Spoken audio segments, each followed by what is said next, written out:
What's up, everybody, and welcome to Growing Up Gaming, your weekly podcast where we meet a new person of the internet to discuss their childhood with gaming and how it inspired their lives today. My name is Mitch Power. Again, thank you guys so much for returning each and every week to the show. I hope you're subscribing there on iTunes, or Google Play, or Spotify, or YouTube, whatever you're listening to the show. I greatly appreciate it. This week on the show, we have our guest. His name is John Schmidt. I met this man with the help of Kyle Stevenson. Of course, very nice to share all of these very awesome guests that are nice enough to come on and share their stories with me. So we have a fun discussion about all of his gaming history. Guys, if you want to be on the show just like he was, go ahead and send me a tweet at MitchPower1116 on Twitter, or at the podcast Twitter page, which is at GUG Podcast on Twitter. Without further ado, let's get things started with John Schmidt. Do you remember what initially got you started playing games? Was it a family member? Was it a friend? Was it some magazine you saw at a store? Like, what got you started? So what got me started was really my brother. My brother got an Atari 2600 when we were kids. And my brother's older than me. He's like 8 years older than I am. So I was probably only like 5 or 6 years old at the time. But you know, we got to play this Atari 2600, and it was the coolest thing I ever saw. And then from there, I went into the arcades and stuff. But yeah, so that's how I got started. So how many siblings do you have? So I have two, older brother and an older sister. As I said, my brother's 8 years older than me, and my sister is actually 13 years older than me. Oh, wow. Big age difference. So, oh, yeah. Huge difference. Yeah. Like, I was just like, because a lot of people, when they have that old, like, older siblings, if it's like 1 or 2 years older, it's kind of cool because, I mean, you're pretty much into the same things. But by the time you're an actual functioning kid into things, like, they're way older than you. Like, they're into way other shit. Yeah, we were, you know, we're close now, but definitely as kids and stuff like that, they were doing their own thing. My brother was in high school. My sister moved out by the time, like, you know, I was 11 or 12, something like that. So, yeah. So then after a while there, like, I was going to say, because it basically got to a point where they were so much older than you that, like, at an early age, they were kind of out of the house and gone, and you're just kind of like, oh, just home with the parents. Yeah, exactly. So basically from 13 on, it was just me home with my parents. That's my brother crazy. Was in college, and my sister was married, and all that stuff. So yeah. Wow. Yeah, I mean, and like I said, there's good and bad to it. I mean, like, the cool thing though is that, especially when you're kind of the baby of the group, is that your older brother and sister did the hard work of, like, you know, hey parents, get this. You know, especially when you got games at such an early age. You know what I mean? Like, your brother was cool enough to. At the time, he was old enough to get the console, and then you were able to reap the rewards of it. So, I mean, there's nothing wrong with that. Like, do you remember specifically, like, did you and your brother, I mean, the hard part is with your brother being that much older, did you guys ever play games together? We did. We played a little bit together. We would play, like, so in the 2600, we would play Air Sea Battle. If you're familiar with 2600, that was a very common kind of, like, you could do that kind of two-player. There was also, I want to say it was like Night Driver, I think is the name of the title. It actually had like a paddle with a twist, you know, type of thing to actually drive the car. I mean, the graphics are nothing, you know, just funny based on what we play today and everything. But and then actually our dad would play with us too because he liked to play Super Breakout. Also played with the paddle. So those are the games we would play together, and I would say the funniest thing about it is that actually I became the gamer, whereas my brother never played anything after the 2600. Huh. I mean, I would imagine he asked for it just because it was kind of like, at the time, 2600. Like, you have those consoles that just became, like, a staple in people's houses, you know? Like, right. Atari 2600, NES, Wii, like, those types of consoles just get to a point where they're in your house, and it doesn't matter who, if it's older people, younger people, doesn't matter. Like, they had one in their house for whatever reason. But that's cool, at least, that your dad was encouraging as far as playing games with you guys and things like that, because there's some parents that are out there who are very much the opposite, where they're just like, I don't want to touch a video game. Video games are stupid. So, I mean, at least it's cool that he embraced it with you guys and actually played games with you guys too. Right, absolutely. As far as it goes, so you were your parents, as far as it goes, like, so Your parents were pretty encouraging then. Did they ever give you slack for playing too many games or anything, or were they pretty cool with it overall? No, they were cool with it always. Because after the 2600, they invested or let me get a Atari 7800. And I convinced them, and it was weird because it was at the time the NES had just come out, probably have been out for maybe 6 months or so, but it cost more. And I convinced them that, they should get me the 7800 because I could play the old 2600 games on it and still play 7800. Right. Backward compatibility. That's the early days of backward compatibility. Yeah. I mean, well, the thing is like, I remember, and I've said this before on the show, but like there was a news article from the 90s when the Super Nintendo came out and how parents were flat out pissed off that none of the stuff from the old one worked with the new one. Like nothing. Games, controllers, nothing. Right. And parents were like, this is ridiculous. We have to rebuy everything. And I'm like, man, like they were pissed back then, but it's a much easier sell if you say, by the way, this new thing plays all my old stuff as well. Obviously later, I think now these new consoles, they have to, like, if they don't, people are going to just fucking freak out, especially with how backward compatibility wasn't even a thing. And then Microsoft made it happen after the fact. So if these new consoles don't have it, people will probably freak the fuck out, but I'm almost positive like, even Sony announced, like, yeah, it's fully backward compatible and stuff. So, like I said, I don't think that's going to happen ever again, like, where they won't be backward compatible. But, yeah, much easier selling the 7200. Did you regret, though, getting the 7200 when the NES pretty much exploded? No, I don't think so. I mean, not at first, at least, right? Like, I had some games that I was playing I really enjoyed and stuff like that. But my brother-in-law ended up getting an NES, and I played it at his house. And it was, then I was like, oh, then I knew I needed it and stuff like that. So, and then I ultimately got one. I probably had the 7200 for maybe, I don't know, maybe 8 months to a year or so, and then I got an NES, so. Were your parents, like, not too thrilled, like, shortly after you were asking? Because, like, my parents would have lost their shit if I asked them for, like, a new console a year later. They probably would have not been very happy.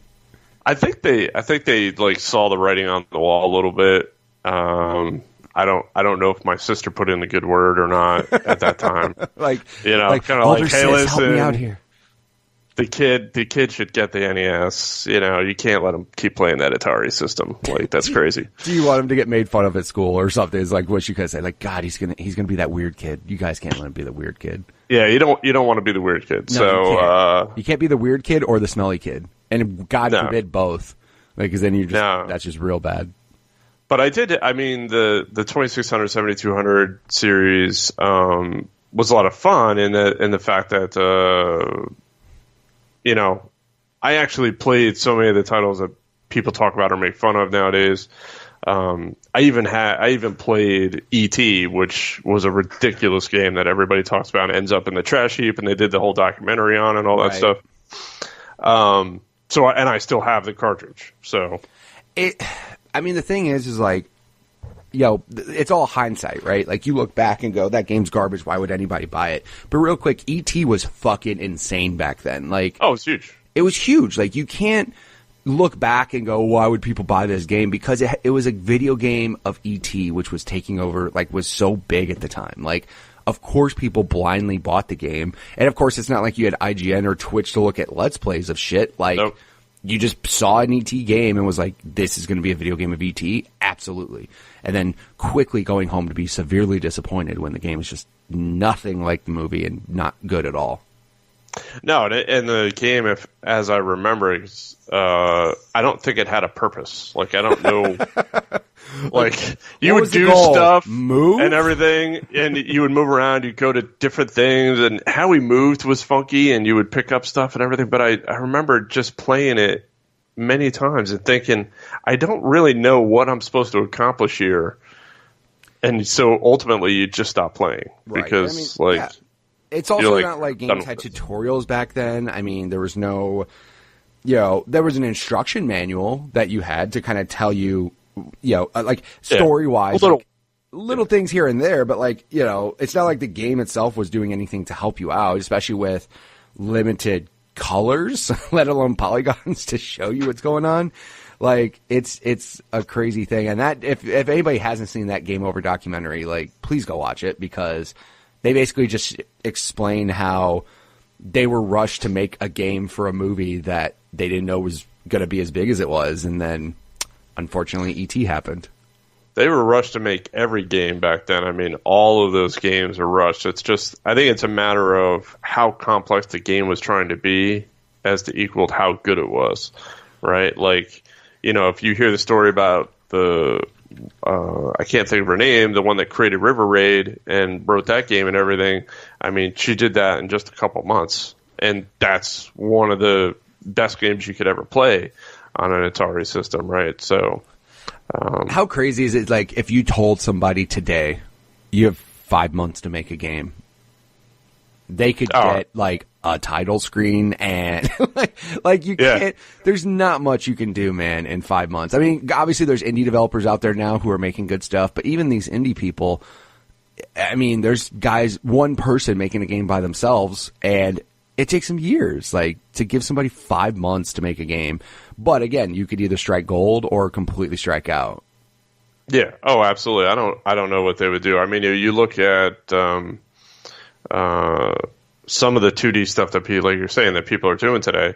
They can put them out in a relatively quicker amount of time, but that doesn't necessarily mean it's good. And usually that's something that they're updating all the time, right? And before you see where it's like, oh, this is actually good now, and I want to play this, versus, oh, that's a neat concept. Let me know when it's not broken, and I'll be happy to try it out. Right. And it's just weird, too, because, like, think about this, like, those people were doing music, and, the thing is, I won't say game developing was easier back then, but it was just less, I'll say less complicated, because, like, now there's just so much more going on. I wonder, though, if you could give somebody 5 months to make a good Atari 2600 style game, right? Not have to worry about huge dialogue or writing or story, not have to worry about all these graphics, all these, the music score and things like that. Just make a game in that vein. I'm sure people could do it now.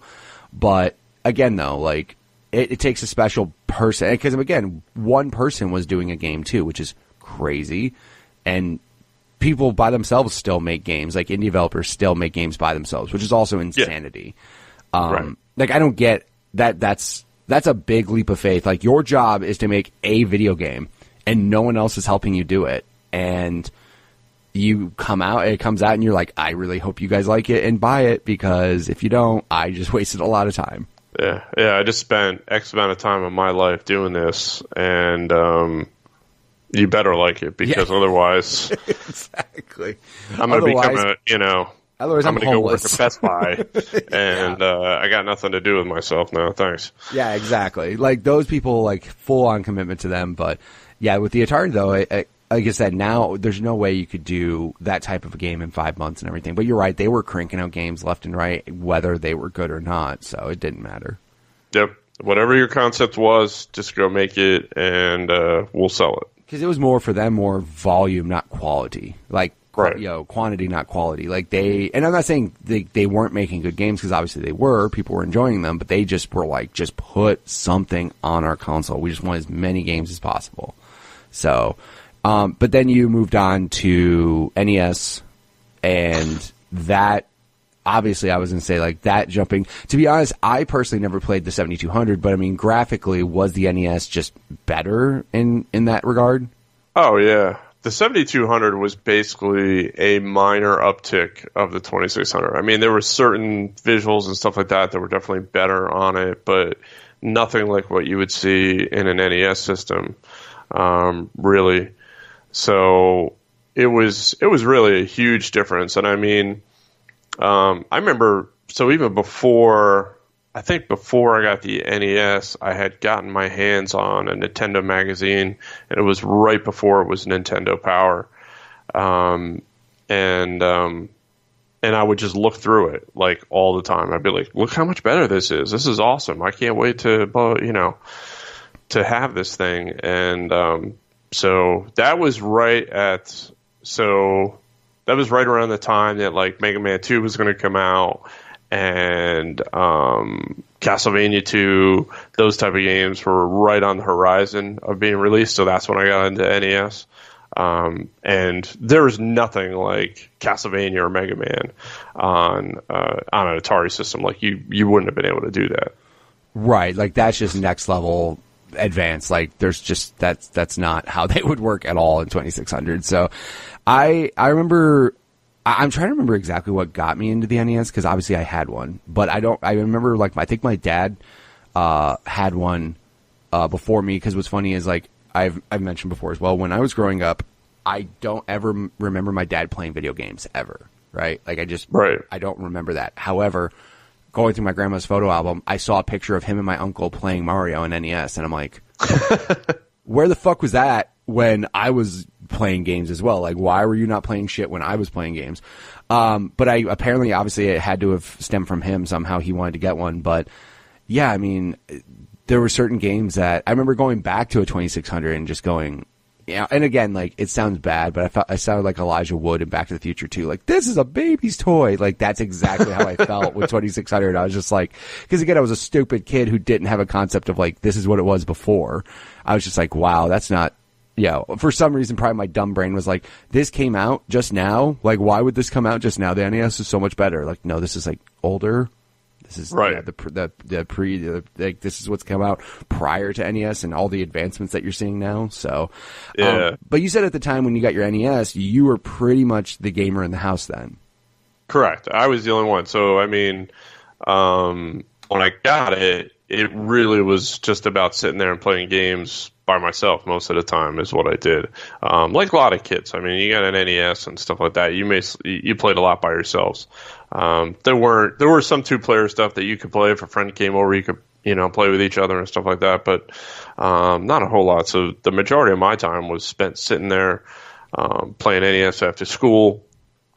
When I had my free time and stuff like that, and so I ended up playing a lot. I mean, I don't want to say I played too much, because I don't feel like that was actually the case, because I also had a lot of stuff that I had to do and help my dad with different things and everything, like everybody does growing up, or typically does. Right. But I definitely got a tremendous amount of time in playing a lot of different games. And for NES era, I have over 90 cartridges. Nice. From that time.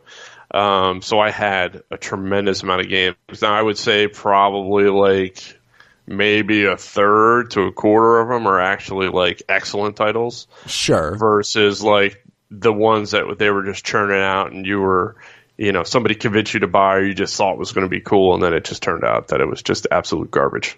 But dude, they had the Nintendo seal of quality. They all had to be good games, right? They all had to be fantastic. Yeah, they worked. No, they were very much good.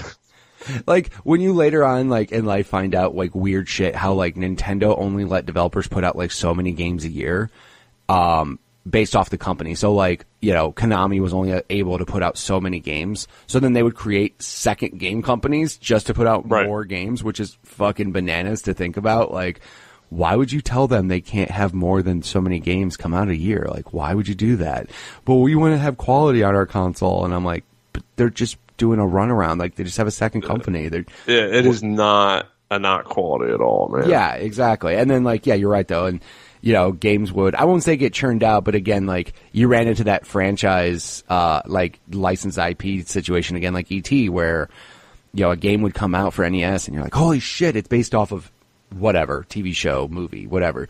And it was usually bad, unfortunately. Like, very rarely was it good. Like, I will say, the only ones that stick out to my head that were, like, super good right off the bat would be, like, not the first Teenage Mutant Ninja Turtles game, but, like, the arcade game. Like, when they ported the arcade game over. Correct. Yep. Those are the ones that are, like, this is a licensed IP that people love to death, on NES at least. Like, Genesis and Super Nintendo, they started getting some good ones as well, but, like, same thing, though. I mean, how many games came out for licensed stuff back then that was just absolute trash? Oh, tons of them. Like, it was real bad. I probably owned at least 20 of them. Well, again, the problem is that when you have, again, when you're a kid, we don't have anything like IGN or anything to take a look. Like, you had Nintendo Power, but it was pictures. Your Nintendo Power, you had pictures, the articles, and when you think back on it and you look at it and stuff, Nintendo Power was a magazine to sell you Nintendo's selling you those games. So it's in their interest to make the game look amazing, and you want to go buy it. Now, many times that would be true, but there were plenty of times you saw stuff in there and you would buy it and you'd be like, all right, well, that just turned out to be a complete waste of my money. Or it just wasn't what it looked like, right? Like, it wasn't the type of game you thought it was going to be, and then you just didn't enjoy it for whatever reason. And maybe you played it a little bit. I was always the one, like, if I felt like I paid for something, like, I had to play it. I won't say that I'd play it to the end, of course, but I would try to put in as much time to it as I felt like was necessary. And then, I'd always have that one or two friends who'd be like, wait a minute, you're playing that game? And I'm like, yeah, I'm playing it. But it's terrible. I'm like, yeah, I know. I keep hoping it gets better. Like, yeah, I mean, again, though, and unfortunately, it's a thing that still happens today, is that you don't want to feel like you're wrong or you wasted your time. And unfortunately, like, you buy something that's bad, and you're like, no, it's good. It's good, right? Like, you're convincing yourself it's good. Hardcore convincing yourself, and then you just got to have that like intervention with somebody. Like, they just pull you aside and sit you in a room. Like, we need to talk to you. This game you're playing is trash. Like, please stop doing it. I just Google searched like licensed NES games, and there's some bad ones, dude. Like, oh, I bet there's like a Three Stooges game. I never saw that. I never either. Adventures of Gilligan's Island. Like, dude, these shows were off the air for years, yet they still made NES games for them. Like, they're like, hey, we can. My God. Yeah, they saw a name, and they're like, oh, we can make some money off of this. Put that out. Exactly. Just like Goonies 2. Like, go to hell. I'm really sad about that. Like, we want a Goonies movie, not some game that's like, it was made by Konami and shit. Like, honestly, it looks like a just based off like something here. It looks almost like just one screenshot looked like a Friday the 13th style, like, in a room, go, hit, take tools. I don't know. It's just weird. It just looks so odd. But see, now I'm in the camp as far as Goonies is concerned. You just don't bother touching that movie. It's done. Yeah, it is literally one of my wife's favorite movies. My wife has a Goonies tattoo, and she's kind of in that mode where she's like, no, like, you're good. Just leave it alone. Just sometimes though, I mean, again, Hollywood's like, we're out of ideas. What do we do? Can we pay everybody who's in the Goonies to come back and do something? So, well, they won't. The one guy's like an attorney or something, I think. Yeah, exactly. Chunk is no longer fat, by the way. He's like, he's actually like skinny, and he's a lawyer. So, good luck trying to get that dude to stop what he's doing. Just have that dude pay him to make like a cameo or something. But no, like, I'm just looking, man. Again, like, there's certain licensed games out there that are awesome, but literally the only one that everybody says is awesome. Actually, you know what? Batman. The Batman, the movie, like the original, like 89 Batman, that game wasn't terrible. Necessarily wasn't like the greatest game, but it wasn't terrible. But no, I mean, like with NES, again, we won't say it was churning games still, but it was at the same time, because obviously somebody gave a shit to make a fucking Three Stooges game. Like, no kid said, I want a Three Stooges game. No, like, not at all. Like, there was no reason for that. Right. They were probably trying to cater to the older audience. Like, hey, do you remember watching this when you were a youngster? Get an NES and play the game. Like, I guess, dude. I don't know. You're like, maybe? Yeah, sure. Like, I don't know. I remember there was a Back to the Future game that was absolute trash. I remember that. And I love Back to the Future. And I was just, like, disappointed by the game. It's like, you guys have no business doing a game for this. Like, just stop. Like, please stop doing it. But again, like, when you're a dumb kid, you see an IP and a franchise you relate to, you just want to go buy the game for it. Yeah, you're going to be like, oh, this is going to be awesome. I know, like, you're like, yes, this is going to be great. And it just, unfortunately, doesn't work out. So, you had mentioned playing a lot of games by yourself, but did you have friends, like, in the neighborhood who were into gaming to, like, enjoy any co-op gaming or go, like, do slumber parties and games like that? Not too much, especially not in the NES era. Because I also grew up in New Jersey early on, and then we moved to Pennsylvania. And when we moved to Pennsylvania, my parents actually bought a farm. So there wasn't necessarily people right around. It's not like isolated per se, but not everybody was close by. It wasn't a house next door. It wasn't like a neighborhood. It wasn't like two houses down. There was a neighborhood down the street, but there were no kids there. So that was the other thing. In the neighborhood, there was actually no kids my age and stuff like that. So, my best friends all lived a little bit farther away, and the one wasn't much of a gamer, though he had an NES and stuff, but he didn't play a lot. And then the other one was more to computer game stuff. So it was more of a mix as to what we were playing and stuff like that. But we would play sometimes. That actually became more of a thing when we got into the Super Nintendo era than the NES. Really, the only time I could tell you that I had a big party for NES, and one of my favorite games is, from the NES era is Super Tecmo Bowl. So we set up a tournament with like 5 kids that I knew for Super Tecmo Bowl, and sat down and played one night at my house in my room and stuff. So that was probably the biggest like NES like gathering of playing I had with multiple people. I mean, what's funny with me is like I won't say this was like the common thread, but I remember like if I knew somebody who lived out kind of in the middle of nowhere or like on a farmland and things like that, they always tended to have like a lot of, like, example with you, how you said you had so many NES games, right? Mm-hmm. Like, it just seems like the people that were in those like farmland or kind of remote areas had things that just people in my neighborhood didn't. Because like I grew up in a somewhat poor neighborhood and everything, so obviously I still had an NES, but like, I would go out to Texas, where my family lives in Texas. I'd spend a month there every year, and I'd go out to my uncle's house, which he had a farm and he had land and he had cows and all that shit, but he had like satellite TV, so he had like all these fucking channels that no one had. He had an NES with like all these games, and again, it's almost like if you kind of live in that isolation, you kind of have to do something at your home to keep you occupied, because it's not like there's too many people around to where you can just, oh hey, I'm gonna go around the corner real quick and go to my buddy's house. Like I live in a neighborhood where one of my friends was right around the corner. One of my friends was down the street. Like a 2-minute bike ride could get to all my friends' house right in a row. So like, but at the same time, like we had games, but no one of us had like so many games. It was more like I had 4 or 5 games. My buddy had 4 or 5 games. My buddy had, so we would just trade games around and like borrow games back and forth and stuff. Like that's how it ended up usually working.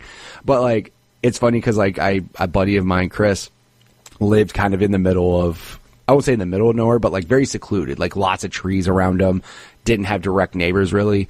And again, same thing, had a computer, had all the games on all the consoles, had satellite TV. Like he just seemed to be like, they just kind of made themselves entertained at their house more or less than trying to go elsewhere. Yeah. Okay. Yeah. I gotcha. Yeah. Like that's just how it seemed to be with people I knew that were in that same kind of like not middle of nowhere, but like more isolated than a normal like metropolitan area, like just in a normal neighborhood. Yeah, and I wasn't at that age. I wasn't big into sports or anything like that. I would watch sports on TV, but I didn't play any. So that was like my outlet, really. Right. No, that completely makes sense. I mean, because that's the other thing too, is like things, sometimes kids, I wouldn't say fall out of gaming, but sometimes they do when it comes to sports. Like some kids get obsessed with baseball or basketball or whatever sport it is, and they just completely, games are a second thought after that. But I mean, I'm glad, I won't say it's a bad thing to have a break with games, because in some ways it can be great, because you can come back and experience all the cool shit that happened in 4 years like right away, instead of waiting during those 4 years for the good shit to happen. Right. But no, I mean, overall though, I mean, I know people that like, I don't know if you're the case, but like where gaming was never not a hobby of theirs. Like they've always had gaming and they've never stopped. Yeah. I mean, for me, it's always been there. So I don't think I ever stopped from Atari and arcades, through the NES. And then I always had a system of some, whatever the current system was at the time, I had it. Whether or not I was playing it as much, I mean, that really depends on what was going on in my life at that time. Sure. And everything. But it was always there. I was always playing something at some point. Most of my breaks were typically like maybe just a couple months here or there where I might not be playing as much. versus, times in my life where I was playing the same thing every day, day in and day out pretty much. Right. Like, yeah, I had a 4-year break, which was basically high school, because I was just skateboarding. Like, I didn't care about anything else at all. Like, I can understand that. Like, nothing. All I wanted to do was skateboard, and like video games were like so far into like what if I had a moment to do anything, it would be skateboarding. Like, I didn't give a shit about video games at all. And then like after high school, I started working at a video game store, and it all came back like immediately. I was just like, I love this to death, and I haven't stopped since then. So, you had mentioned earlier with how you went from NES to Super NES. Did you ever? So at that point is where you had like, obviously there was 2 consoles out there, yep. and you had to make a choice. Were you able to end up getting both, or did you have to just kind of go with one and go, this is what I want? Because obviously you went Super Nintendo. So I went Super Nintendo all out because as far as I was concerned at that point, like, I'm a Nintendo guy, and I'm going to stick with that system. I like the games that they're making, and all that stuff. But I did ultimately buy a Genesis off of a friend of mine in school. It was late in the Genesis cycle, really. Right. But I was like, you know what? I think it's finally time, and I'll get it, and let me see what's out there. And I was working at a video game store too. Nice. At that point in high school, so I was selling these games all the time, and I didn't play any of them. So I knew I could recommend stuff for Nintendo for people. I could recommend PC games for people, but I could never recommend Genesis stuff in that, like, oh, I played this, what I mean? So I finally got that Genesis, and I started playing stuff. I mean, it was cool. It had its games that were definitely enjoyable, that I liked. I got into, there was a like Andretti racing game that I got really into, and I've always been into racing and stuff that was since I was a little kid, so I'd gotten into that, and I thought that was really cool. I played some of the NHL games on it, of course, like everybody talked about, though I played both NHL games on Super NES and on Genesis, and I never got to the point where I was like, oh yeah, this one's so much better on here. Like, I'm like, they're the same game. I don't like whatever. Yeah, I think it's just like, again, certain people have like certain memories in their head that might not be accurate. Like, not necessarily accurate, but I mean, like, you just think back on it and you're like, oh no, this was the definitive version. And I'm like, realistically, if you played the Super Nintendo one, it was probably identical. And unfortunately, though, there were games that were a Genesis / Super Nintendo version where they were completely different, which is weird to think about too. Well, the Mortal Kombat is the biggest example of that, 100%. Right? So, I mean, the fatalities are totally different. There's no blood in the NES version. The Genesis one was the complete port and had all the blood and the fatalities and stuff. So that was one of the first things that I got when I got a Genesis. Yeah, absolutely. Like to get that version. Get that real version of Mortal Kombat that I've been playing in the arcade and stuff. So, well, yeah, what's weird is like when I think about the fighting games, because obviously fighting games like Mortal Kombat, Street Fighter back then were fucking everywhere and just blowing up. I think back and like when I think of Street Fighter, I think of Super Nintendo for some reason. Like, absolutely, that's just how it popped in my head. Like, and then when I think Genesis, I think Mortal Kombat, and obviously there was a reason for the Mortal Kombat side of things, but like Street Fighter came out on both. But for whatever reason, in my head, when I think Street Fighter back then, I think Super Nintendo. No, I would agree with you because I only played Street Fighter on Super Nintendo. I never played on Genesis. So yeah, it definitely always seemed like that's a Nintendo title, even though probably it's not exclusive or something like that. But I almost want to say though, I don't want to say that exclusive versions of the game came out for Super Nintendo, but I think I want to say like I know like certain games came out on for example right here Super Street Fighter 2. I don't know if that came out on Genesis or not. Like, yeah, it may not have. Yeah, like there's versions of Street Fighter that definitely did not come out for Genesis, like, or it came out on like SNES first or something. But also too, I'm sure Nintendo at the time was pretty much like not necessarily like we want Street Fighter on our console. Mostly just because, like I said, Mortal Kombat was definitely, they weren't winning Mortal Kombat fans on Super Nintendo. Like, people wanted that on Genesis for more than one reason. So, but like they probably push hard into Capcom, just like, hey, make sure Street Fighter is a big deal on our platform because we need to make sure we have some sort of fighting game that's a better experience on our platform rather than the other way around with Mortal Kombat. Yeah, and if you think about Nintendo's relationship with Capcom up to that point, they definitely had the clout and that type of history to be able to be like, hey, listen, you want to be on my platform. Right. And help us out because we're selling your titles and all that stuff. Yeah, we've had this relationship forever. Like, you should just make that. I had Street Fighter 2 on Genesis, but again, like with Mortal Kombat being there, I was just like, I just love Mortal Kombat so much better. Well, they're two different styles of play, really, for sure, altogether. I mean, you rarely run into people that are, oh, I love both, or I'm really good at both, because that typically doesn't happen. Right. I mean, I played a lot of Street Fighter up until Mortal Kombat came out, and then especially once MK2 hit, I became the Mortal Kombat guy as far as fighting games were concerned. I just focused in on that. And I fell off of Street Fighter. And even now, I don't play the current Street Fighter stuff. I tried Street Fighter 5 and I was like, this just doesn't work for me anymore. You know what I mean?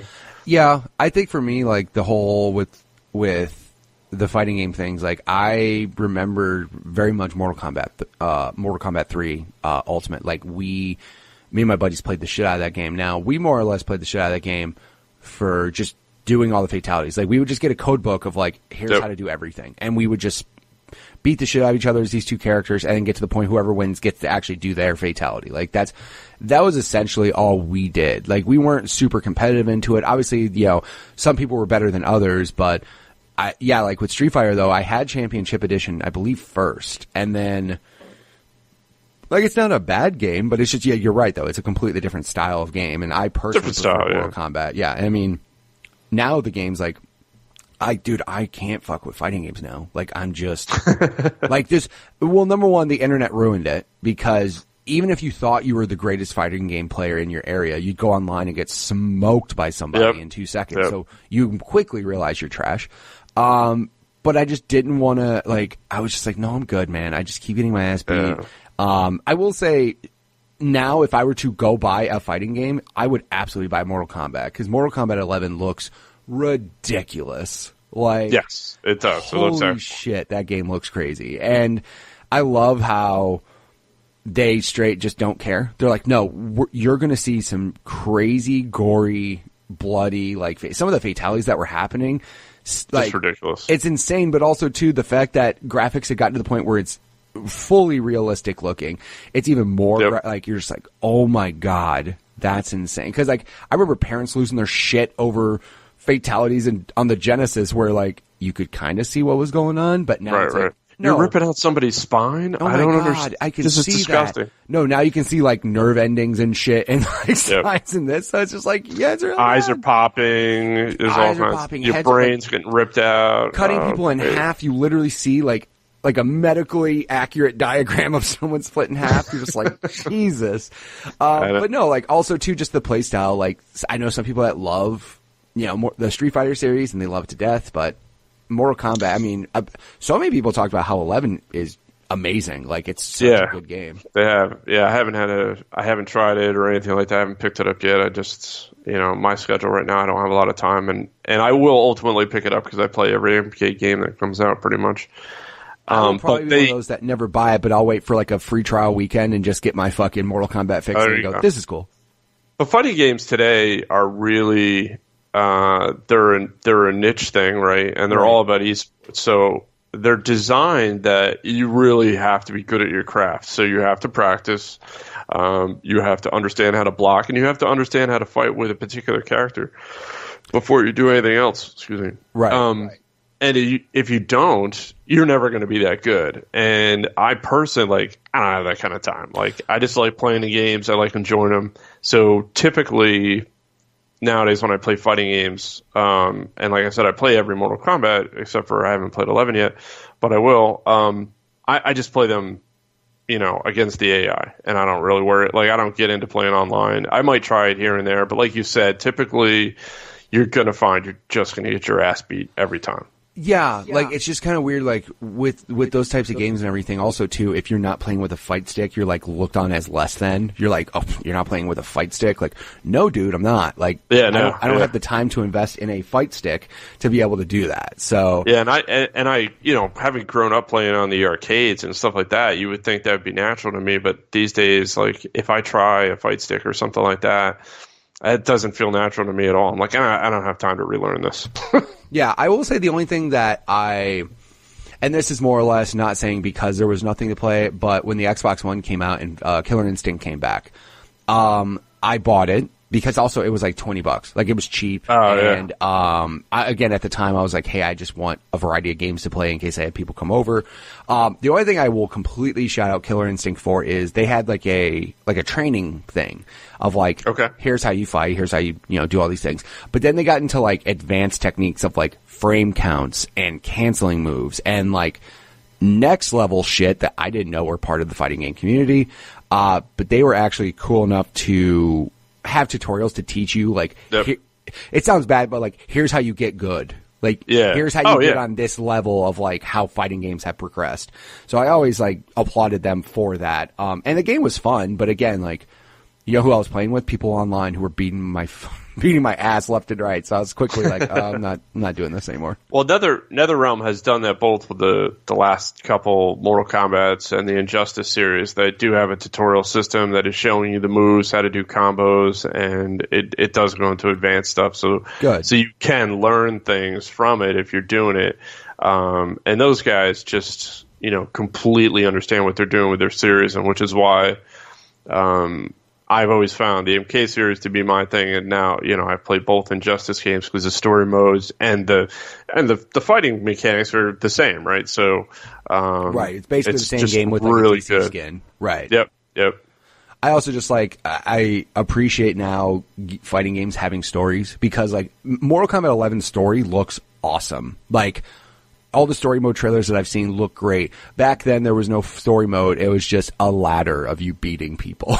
Because, right. I mean, they couldn't tell too much of a story. But now that, like, there's full-on lore and, like, character development, like, all this shit going on in fighting games, like, it's crazy to think, but it's also really cool. Like, it gives you more of something to do than just, I'm just going to go beat up AI or random people. I mean, obviously, if you still want to do that, you can, but...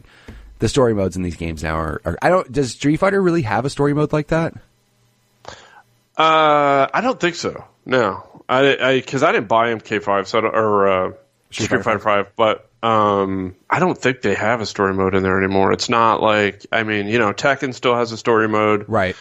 And that stuff, but yeah, I think they gave up on it. I don't think they really did anything down that road, which.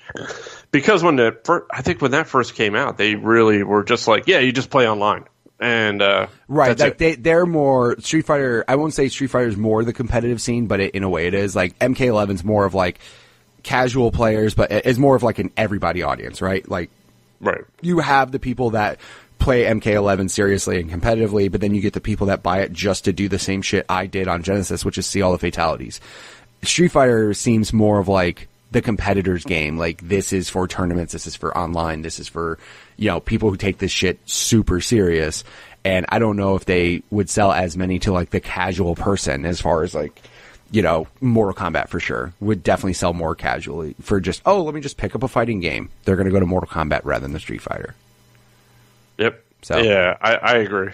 And so you had Super Nintendo, but also too at this time, like Genesis, like you were talking about having a job, so obviously you're working, you are starting to get things. So when the next generation happened, Saturn it's funny I mentioned Saturn because then everybody goes, who the fuck? But PlayStation 64, were you same camp? Did you end up getting both? So I did not get a Saturn. No one did. Don't worry. Yeah. No, my best friend, one of my best friends, Jeff, he was all about Sega. So he actually had a Saturn. He had a Sega CD. So I had got to interface with that stuff, through him at his house. And that's actually when we started to play more stuff together. As far as a group, there'd be a group of us that would go to his house and we'd play different stuff. So we had done Sega CD, and then he got Sega Saturn and stuff like that. So I experienced all those Sega systems, basically through him. And then, But no, myself, I went Super NES to N64, what else? I mean, that's also when PlayStation came out. So I did get a PlayStation 2, and actually that's really what turned me into a Sony guy, more or less at that point, because even though I had the N64, it was really about PlayStation. So I had really converted and went away from the Nintendo ecosystem at that point. I think also, too, it's I won't say it's like a certain age, because I won't say Nintendo's just for kids, because it's not, right? Obviously, Nintendo makes great games that adults can enjoy, but it's like, obviously the demographic they're aiming at, PlayStation was so, like, teenager/adult focused, whereas, like, Nintendo didn't seem to be there as well. Like, depending on, like example, I had mentioned the first time I had ever played a PlayStation was at my buddy's house, but it wasn't his, it was his dad's. Oh, okay. Like, he saw Twisted Metal and freaked out and went and bought it. You know what I mean? Like the games that were on PlayStation were way more mature games, for sure. Like, way more mature shit. And I'm not talking about in terms of, like, just violence, but just, like, content. Like, you know, you had Metal Gear, you had Silent Hill, you had Resident Evil, you had just more, like, games that were aiming not at a younger demographic, but like a teenager or older adult demographic. Yes. Nintendo had amazing games still. Like, they had good 64 games, but also the games they were aiming at weren't necessarily that. Again, like, how old you were at the time, like, PlayStation obviously spoke more to you than 64 did. Yep. But also, too, like, and I've mentioned as well, but, like, N64 became that console that, like, if there were people over, that was the console you were playing. If you were by yourself, you were all about your PlayStation. Because, like, yeah, it's funny because my buddies and I, we played a lot of stuff together, and then when it came time the next thing, everybody got PlayStations, but we only played single-player stuff, but we would go over everybody's house and just, like, hang out while they're playing it. You know what I mean? We didn't really play much together, but we also, none of us had a 64, so... Yeah, it was a lot about watching and enjoying what everybody else was doing, but 64 was more because you could have that 4-player stuff. You were playing some GoldenEye. What else? Oh, the other thing that I would play on 64 a lot, and my buddies and I would play, are the wrestling titles, especially. God damn it. I love those games. You know, the NWO stuff, and then when WWE finally had, you know, their titles, you know, No Mercy and WrestleMania 2000, I think it was. Yep. Those were just awesome. And still great. today, like, I could, if they ever put those type of titles out again in a wrestling game, like, I'd buy them in an instant, because it was just fun. It wasn't about realism and stuff. And I've tried some of the newer wrestling games over the years, and I really have gotten myself out of it. I don't watch it anymore. But I still try to play some of those games, and I stopped trying to play them about, like, 5 or 6 years ago. I'm like, yeah, I don't want a simulator. This isn't what I'm looking for in a wrestling game.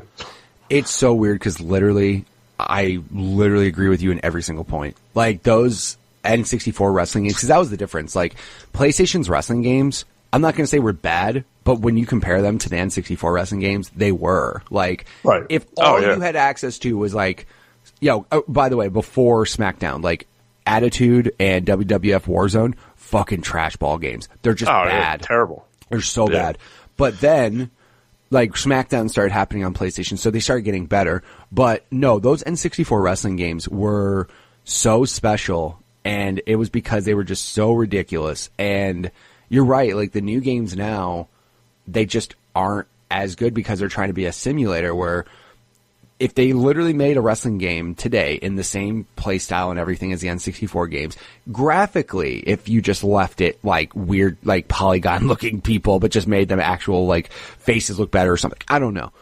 It's just that gameplay style was awesome. And the thing is now, unfortunately, it's the same thing with, like, the NFL, where they're like, well, we don't do chair shots to the head anymore, and we're trying to be more, like, family friendly. Like, dude, I'm sorry, but playing a tables, ladders, chairs match where you just run and smack the piss out of somebody with a chair, it's fun. It's really fun. And I get you're not going to do it to people in real life anymore because you don't want to give them concussions and CTE, but let me go nuts in these video games again. Like, like I was mentioning to somebody, there's no longer going to be an NFL Blitz game, and that's really fucking sad. Yeah, those were fun. Those were interesting titles, or but yeah, they've gotten away from what made them fun and all that stuff. Like I would say that it was like 2K12 or 2K13 was probably the last one that I played. I really enjoyed, and I think that was the end of that control scheme that they had at that point. Right. And when that switched over and it became that simulator, I'm like, yeah, I don't enjoy this anymore. But the N64 was really like the golden age of wrestling titles at that point. I really think, like, if you look back, like, again, when people think of wrestling games, No Mercy, WrestleMania 2000, those are, like, 1 and 2. Like, whoever you talk to, you can interchange them, but, like, those are, like, your premier top ones. PlayStation 2 had some decent ones. Like, they weren't bad, but, like, PS2 had some good ones. That was also where it was weird with, like, when it was PS2, GameCube, Xbox, how they had, like, GameCube had, like, the WrestleMania series. Xbox had Raw, like, just a single wrestling game, which was bad. Like, but the PlayStation is where they kind of moved to that. But, no, those N64 wrestling games, especially if you had 4 players over, like, dude, get out of here. That shit was a blast. Yeah, absolutely. I know my brother-in-law got a 360, I think, before I did. And he would talk about the wrestling games on there, but I never got into them, so... Yeah, like I had played, the most recent one I played was one of the 2K games because it was free on Games with Gold for Xbox. Okay. And again, initially, as soon as I saw it was free, I was like, yes, dude, we're going to go back. I'm going to get my buddies online now. We're going to go back and play the same shit we used to back then. And then you go and play them and you're like, this isn't fun. Like, it's a simulator. I don't want that. Like, I want crazy shit to happen. Like, I want, just like it was back then, I want the over-the-top ridiculous animations when somebody gets hurt and they just, like, lose their mind. Like, I want all these things back. But I remember, like, I played one match and I never played it again. I was just like, this isn't fun anymore. And again, you're right, though. I don't follow wrestling anymore. But still, even if I did, I still don't think it would be as fun. But the problem is they sell a good amount of copies, so what incentive is there to change when they're the only they're game not in town? Like, they're never going to, so... Yeah, those of us that think that we're definitely in the minority, and I think we're all former fans. Like, we don't watch anymore and all that stuff, and we just want that old control system and stuff like that. But, we're not going to see it again unless they do something. I mean, they tried to do that back in the... what was it, PlayStation 2 era or something like that? Or I forget if it was PS2 or PS3 where they did like the WWE Legends. Yeah, they had terrible. Yeah, they had a game. They had a game. It was called WWE Superstars that I remember playing on 360 and stuff like that. Like, I remember, was it Superstars or was it Legends? I'm trying to remember. I think it was Legends. Oh, yeah. It was WWF All-Stars. That's what it was. Was that what it was? Okay. Yeah. I just Google searched it. Yeah, that's where it kind of got ridiculous, where you could do like a Hogan leg drop from the fucking top of the stadium and shit. Like, it was just ridiculous. You're like, what is this? Yeah, exactly. Like, they tried, and I mean, I don't know how well as far as reception goes. It got like 7s. It wasn't terrible, but that was like, again, like, probably because it didn't sell as well as the actual 2K series that they were just like, nope, we're not doing this again. Like, I don't know. But again, like, that was still like, at least this game was rated teen, probably for blood, but I mean, it wasn't like as good as it could have been, but it's still, I remember playing that game though, and I remember being like somewhat, I had way more fun with that than I did any of the realistic simulators, like, that's for sure, but not enough to keep my attention. Yeah, I got you. So at that time you had PlayStation, but you also had 64. So you were kind of, again, so basically from here on out, did you kind of experience all of the above? Everything about it. The one system I never owned, because I had a Dreamcast, so I had that system. I had the PlayStation. I had an original Xbox. I never had a 360, so I went right. It seems weird, but that was also in an era where I was playing a lot of computer games. Okay, so I just kind of transitioned from PS2 and original Xbox to PC, playing mostly PC stuff for quite a while. And then I bought a PS3 after it had been out for about 6 months or so. And I just decided, like, I was like, oh, I'm making this conscious choice. I'm just going to be in the Sony ecosystem for a console, and that's what I did, even though, like, everybody and their brother was only playing 360. Right. I was going to say, like, at that life cycle of consoles, like I stepped out of the mainstream somehow. Yeah, and, like 360 was dominating the shit out of everything. I wouldn't phrase that in America. Right. And my brother-in-law had one, and he would be like, oh, you got to get this thing and everything. But then I think he got the Red Rings of Death like twice in the first year that he owned it. I was like, yeah, why am I buying this console? Yeah, you're right.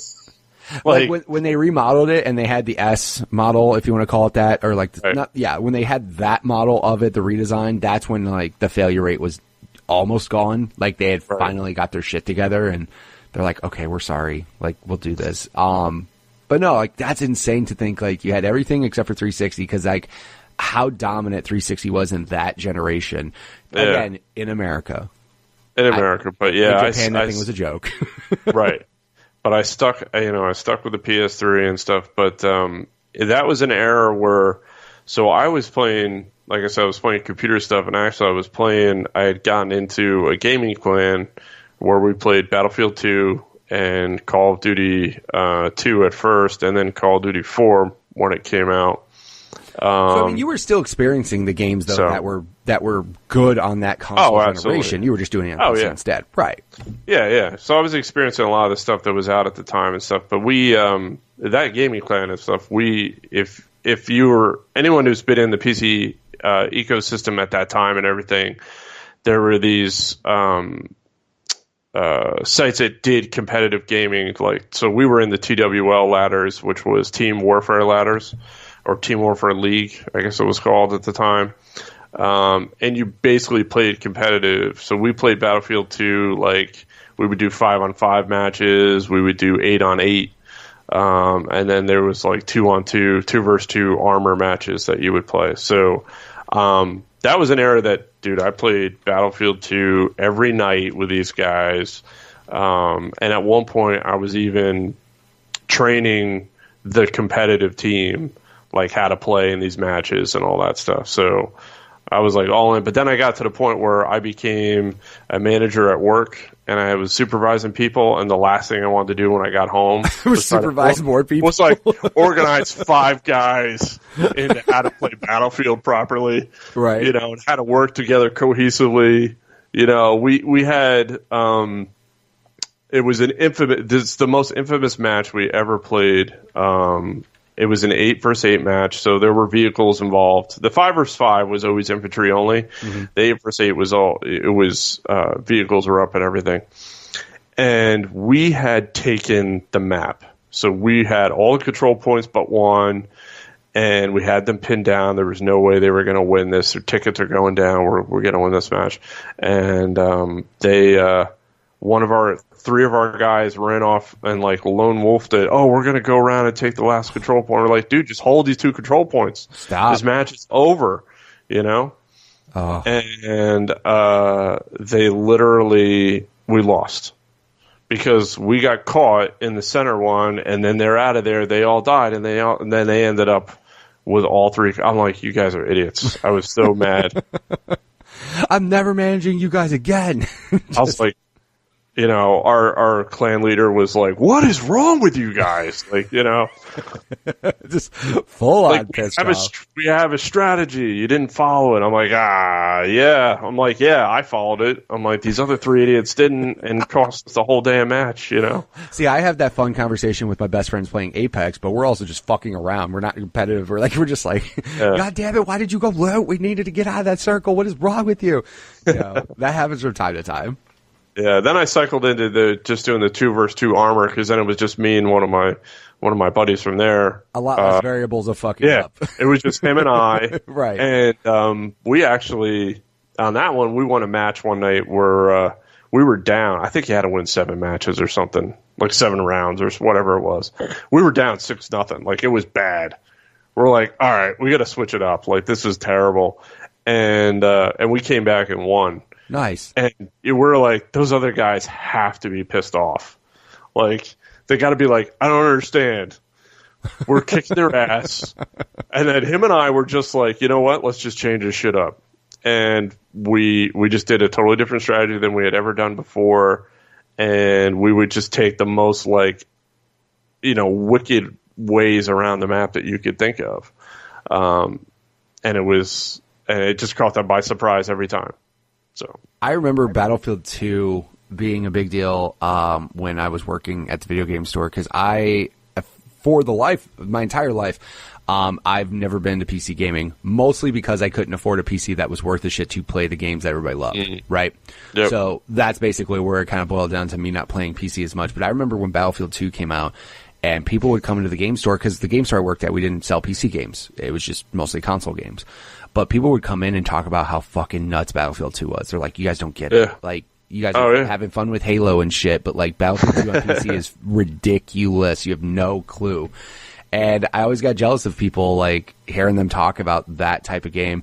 But then, like you said, though, with Modern Warfare, at least, you know, the good thing is Modern Warfare was ridiculously popular on Xbox, but also in PC, I'm sure it was just fine. Like, I'm sure there was still a lot of people playing it. So it's not like you missed out. I mean, the only thing you missed out on for not getting 360 was some of the Microsoft exclusives. However, like, Gears eventually came to PC and stuff. But yeah, what's funny is now is, as sad as it is, you don't necessarily need to own an Xbox console now, because literally they're putting all their IP on PC, which I don't disagree with whatsoever. Like, I'm very much like, I agree with them 100%. Just like getting the game on that many consoles, or at that many eyes, they make money selling games, not consoles. So like, that's why they're doing all this. It's because they realize, oh, all these games could just have a larger player base and more people buying these games if we just put it on PC. So, you know, technically you don't have to own an Xbox anymore to get all those exclusives. Or even when my buddy saw that the Master Chief Collection was coming to PC, he fucking freaked. He's like, holy shit. He's like, I didn't think this would ever happen, because they teased it forever, and when it finally got officially announced, he was blown away. But now it's like, you know, if you don't own an Xbox, it's fine. For them. Yeah, oh, absolutely. Absolutely. And it makes sense for them to go in that route, and bring that Xbox ecosystem to the computer, and run things that way. So it's a smart move for them. I do have an Xbox One. I never play it, though. I bought it a couple years ago, and I bought it to, you know, it's like, oh, I'll play some exclusives with it, and I was talking about doing like the EA Access subscription. Yes. And doing that on it, and I signed up for it and all that stuff, and I still barely played. Like, I don't enjoy sports games the way that I used to. I don't know if it's just that I don't have the time, or I just don't have the drive maybe for that type of stuff. Like, I don't play Madden anymore. I don't play NHL. You know, here and there, that type of stuff. But it just didn't turn out to be like something I really needed. And I was still playing so much stuff on PS4 all the time that it just made sense to just kind of stick with that, even though it was nice to have. It was neat. I have to say, though, I could never get used to the interface. I mean, people make fun of Sony's interfaces, and maybe I've just been using Sony stuff too long. But I was like, I don't like this interface. Yeah, I mean, everybody has their personal preferences. Personally, I prefer Xbox over PlayStation, but I have all of them. Like, I have to. Like, you can't fuck around and not have one, though. Like, you should have all of them. But for me, like, the one thing that I just thought was EA Access for me is perfect because of how much I don't like sports games. And here's what I mean by that. I like sports games for about an hour. Like, oh, okay. I enjoy playing Madden. But to think I'm going to pay $60 to get a Madden game and play it more than a couple games, that does not sound appealing to me at all. But if you're saying, hey, here's 10 hours of Madden, I can play a couple games, get my Madden fix in for the year, and be like, all right, I'm good. And I don't have to buy it and play it again. Like, that's for me. When I heard of EA Access, I was super hyped on it. Also, too, though, Xbox was my primary console. So, like, you know what I mean? I was more happy to have more options that way. But like I said, like, it's actually made me play certain games that I wouldn't even have thought of. Okay. But no, sports games, like, you're right, though. I won't say I was, like, super into sports games. I was really into, like, NHL at one point in time on Xbox, like, original Xbox. I played NHL, the 2K series, not the EA series. Played 2K series a lot. Yeah, that was a good series. That was a really good series. Yeah, especially, and I always tell people when they went to 2K5 and went $20, they fucking scared EA more than they've ever been scared in their life. Absolutely. It was the greatest time because it was let me rephrase that. It was the greatest time and the worst time in the world because I remember NFL 2K5 coming out. It was $20 brand new, and we had a demo of it, and people played it, and they were like, holy shit, the new Madden's great. I'm like, that's not Madden. That's 2K. And as soon as people said that, they were like, what are you talking about? I'm like, that's 2K5, and that's $20. And fucking no one bought Madden that year. Like, no one bought Madden that year. Everybody was like, this is awesome, $20. And then the only problem with that was EA was like, yo, we got EA money. Thank you, NFL license for like 37 years or whatever. They fucking snatched it up, and I was like, well, I guess 2K football isn't happening again. And that next year, so many people came in. Where's 2K6? I gotta tell you the story. Nope. I gotta tell you the story, unfortunately. But then, like, the 2K series for hockey was just so fun.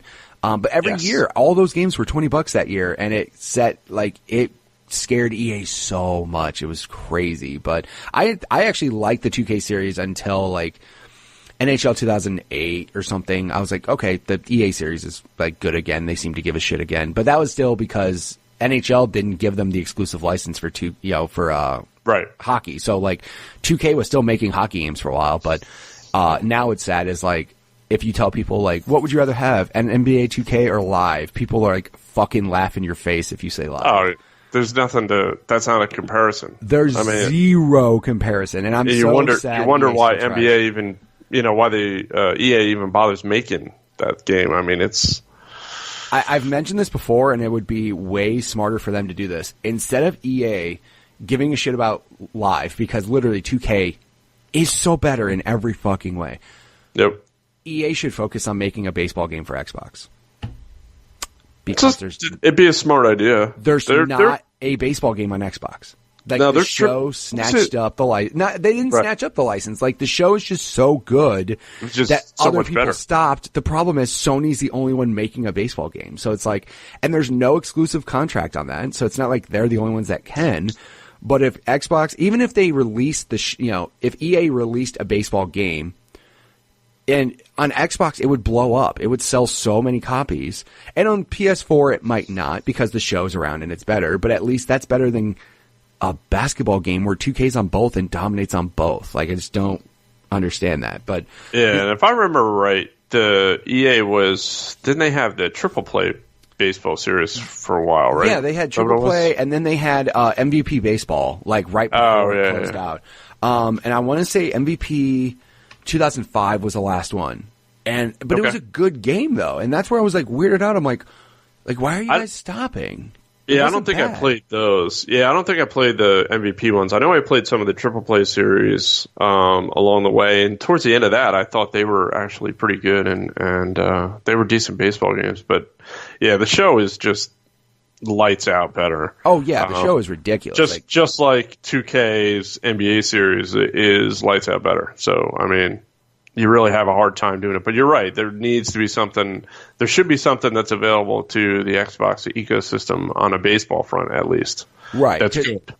Yeah, like you have no options at all of playing a baseball game on Xbox, which is a crazy thing to think about. But yeah, if EA put all their focus into a baseball game on Xbox, and again, they could sell maybe a couple copies on PlayStation, but I guarantee you they would sell more copies of a baseball game on Xbox than live on any platform. Like... Sorry. Like, live became $20 like so fast, and people still bought 2K. Like, people don't care about live, so it's just weird how they did that, but whatever. So eventually, though, like you said, nowadays you kind of have all of the above. Then PC, Switch, everything. Yep. I have a Switch. I have PC, which I do mostly. If I play anything on PC, it's typically more like RTS or simulation type stuff these days. And then PlayStation 4 is the primary console. I have the Switch, which I really love for a lot of different, getting back into the Nintendo stuff. Right. Because that's my first Nintendo console. in forever. I never had a Wii. Obviously did not have a Wii U like most people. Obviously I didn't have a Wii U because that's not a fair, unfair statement to say. No, you're right. When the price dropped on that thing, I was like, oh, maybe I'll buy. And then I looked at it again. I'm like, nah, this still isn't worth my money. This isn't even at that price. I'm like, this is not a good idea. I'm not doing it. Yeah, it's really here's the only thing that's cool is if you have a Switch, you're literally getting Wii U's greatest hits better. Right. Just enjoy that. You don't have to go back and go reminisce about the Wii U because as a console, it was not good. It just wasn't good. No. But the fact that Nintendo, and I don't shit on them at all for doing this, taking the best games that were on Wii U, throwing all the packaged DLC, making it look slightly better, and calling it Deluxe on Switch is brilliant. Oh, absolutely. Absolutely brilliant because those games that were good on that console suck that they were on that console. They're trapped on a console that not too many people bought, let alone played. So when they did Mario Kart 8 Deluxe, I was like, yes, good. I don't need a new Mario Kart game. Just take 8 because it was so good and just make it slightly better. And that's what they did. And then now they're doing it with Donkey Kong, Captain Toad. I'm like, just do it with all of them. And the new Super Mario Brothers. I'm just like, yes, keep doing that. That's all you need to do. Yeah, I agree with you. It's a perfect strategy, and it's working out good. Definitely enjoying all those titles at this point.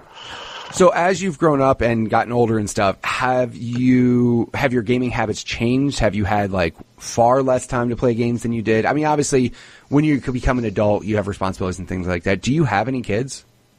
I do not have any kids at the moment. No. So that right there gives you more time to do everything in the world. So yeah. So for me personally, I mean, what happened was, I didn't get married early on or any of that type of stuff, and I lived alone for quite a while. So I had a lot of the time as an adult to be able to afford all those game systems and game titles and the time to play them. But as I've gotten older now and I'm about to get married and stuff like that, and I have a house and all this stuff, and I don't have that same amount of time.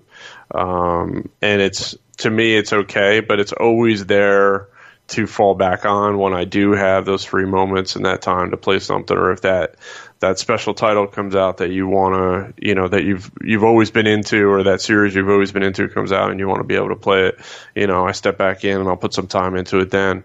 I'll play new stuff on Switch these days. I will play older titles. Actually, I play a lot of stuff. So I own a lot of games on PlayStation 4, and there's quite a few titles that I just never got to. I bought them and sat them on a shelf or whatever. So actually, lately, what I've been doing is trying to play all those things that I never got to. Right. Because I just don't want I don't want to spend the money on new stuff that I know I don't have time for. And so that way I put some time into the series that I didn't really get an opportunity to play before. Even though the time is limited and stuff like that. But, yeah, so that's typically what I do today. A couple hours a week, I would say, usually late at night. My fiance goes to bed. Usually that's when I'll play for an hour or so. If I can stay awake, that is.